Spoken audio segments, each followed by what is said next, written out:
అందరికీ నమస్తే. Welcome to Suman IT TV.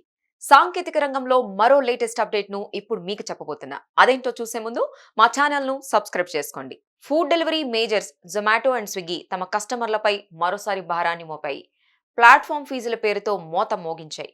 ఆ ఛార్జీలను 20% మేర ఇంక్రీజ్ చేస్తూ నిర్ణయం తీసుకున్నాయి. ఢిల్లీ, బెంగళూరు వంటి డిమాండ్ ఉన్న సిటీస్ లో ఈ ప్లాట్ఫామ్ ఫీజు పెరిగింది. ప్రస్తుతం ఒక్కో డెలివరీపై ₹5 వసూలు చేస్తున్నారు. ఇకపై అది ₹6 కానుంది. కాగా బెంగళూరులో ప్లాట్ఫామ్ ఫీజు ₹7 స్విగ్గీ మొదటగా అనౌన్స్ చేసింది. తర్వాత దాన్ని ₹6కు తగ్గించింది. ఒక్కో ఆర్డర్ పై ఇచ్చే ఇన్కమ్ ను పెంచుకోవడంలో భాగంగా జొమాటో అండ్ స్విగ్గీ ప్లాట్ఫామ్ ఛార్జీలు పెంచినట్టు తెలుస్తోంది. జొమాటో అండ్ స్విగ్గీ సంస్థలు ఇలా ఫీజులు ఇంక్రీజ్ చేయడం ఇదే మొదటిసారి కాదు. గతంలో చాలా సార్లు జరిగింది. 2023లో అవి ఫస్ట్ టైం ప్లాట్ఫామ్ ఫీజు వసూలు చేయడం మొదలుపెట్టాయి. అప్పట్లో అది ₹2గా ఉండేది. తర్వాత 25% పెంచడంతో ₹5కు చేరింది. ఢిల్లీ, ముంబై, బెంగళూరు, హైదరాబాద్, లక్నోలో ఇది అమలైంది. ప్రస్తుతం ఆన్లైన్ ఫుడ్ డెలివరీ రంగంలో జొమాటో, స్విగ్గీలదే పైచేయి. ఈ క్రమంలోనే అవి ఇన్కమ్ పెంచుకోవడంతో పాటు లాభాలు గడించడంపై ఫోకస్ పెట్టాయి.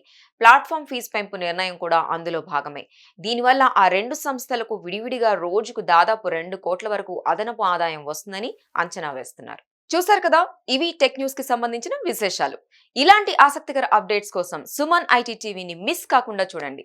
Thank you for watching this video.